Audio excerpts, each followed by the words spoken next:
Welcome to Zambales.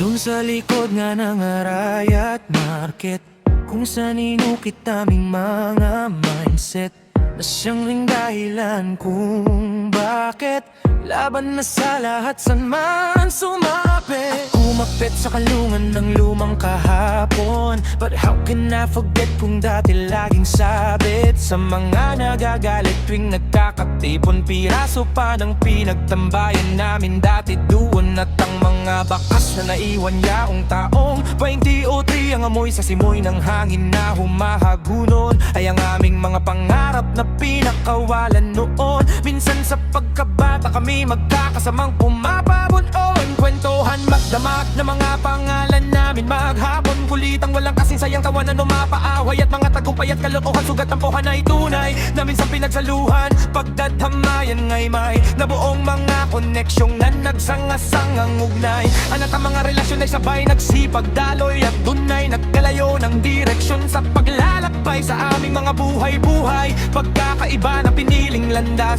kung saan ang bawat isa ay mga mahuhusay. Mga senaryong na nagpapabago sa isang tao, pero yun ay likas at hindi mawawalang pagpapalagay. Ngunit tunay na nagpatangay, ang marami sa amin ay bumigay, hindi nagawang makabalik pa, at sila'y nanganak mataas at napatigas ng panahong lumipas. Sila nga'y mga nagkaroon, ngunit kahit ganon ay may mga bagay na hindi basta-basta nabubura. Mga alaala ng bawat isa, kaya walang duda na kahit may mas inuuna ang iba na makapapalakas, at sa kahirapan sa wakas ay makalabas. Magkakaiba man ng landas ay hindi mapapagkahila. Nag-isa pa rin ang mga pinagmulang bakas sa mga atensyong hindi na mapakasya. Minabuting pasya ay ang dumistansya, at may mga nagsihayo ng malayo. May mga tahimik na nagtatago habang nagpapalago, at ang ilan sa amin until now ay nakapako ng iwan sa piitan. Still na mga nakabilang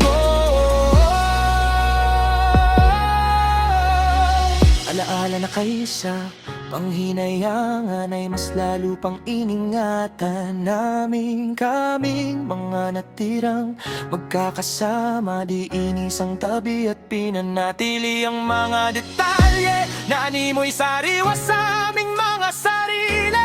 Tila kahapon lang ang lahat mga nangyari. Nasa dulong hulihan, tsinelas kong butas, madulas, kaya sa takbuhan ako ang madalas na iiwan sa kalsadang ating pinaghubugan. Ay pinatibay ang mga kamay sa mga bigayan, patbatan sa kalye ng pagkikipagrambulan, hanggang tayo'y umabot sa ating mga sukdulan. And if you and me stand the test of time, and we meet at the finish line, I learn one thing, it's all about by divine design. And it's how you to maintain, cause even the names have changed, the streets still remain the same. Magkakaiba mga landas, isa pa rin ang mga bakas. Tayo pa rin ang JNG, sa bawat peklat ng kahapon may alaalang nagpapalakas. Sa mga jaguar, mga taon man ay lumipas, at nagbago man ang mga mukha, at mukhang di na bumabalik. It's ang ganun, joyous, nag-ipamakan ng manang kulay. Ngunit sa tawag ng gunita ay talatang mga gangsters sa tunay. JNG na paglayong angangkat, agay kayo ka rin at mga naging tunay na mga magkababata, na muling pinagbubuklong ng namang alaala. Sama-sama ulit sa ilalim ng iisang umaga. Bago ang lahat na lumiko-liko sa mga dako, ay may JNG sa Zambales Street na itinayo. Barkadahan ng mga kabataang hindi mapaglayo, at sa layo ng mga takbo ng mga paandar dito, naisip nilang tawagin ng mga sarili na jaguar. At tunay ngang di nabigo ang mga batang gangstar, kinilalang mga pasaway at notoryo sa mga lugar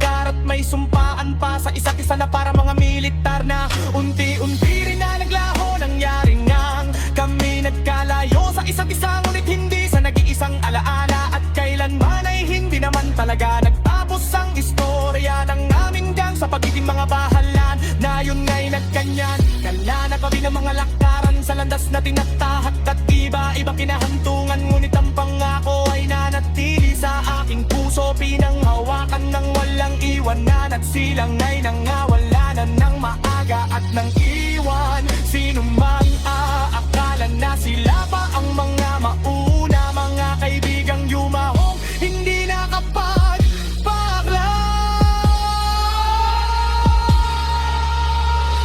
Marvin, Manansala at Mora, Chet, Christian, sa Malanek nawa, ang inyong manakala nawa, aking mga kapabata sa bahingahan, magkipagkita nga ng tayo sa mapayapang hilayat. Jack, Marvin, rest in peace. And if you and I at last finding in need, let us allow songs singing to wake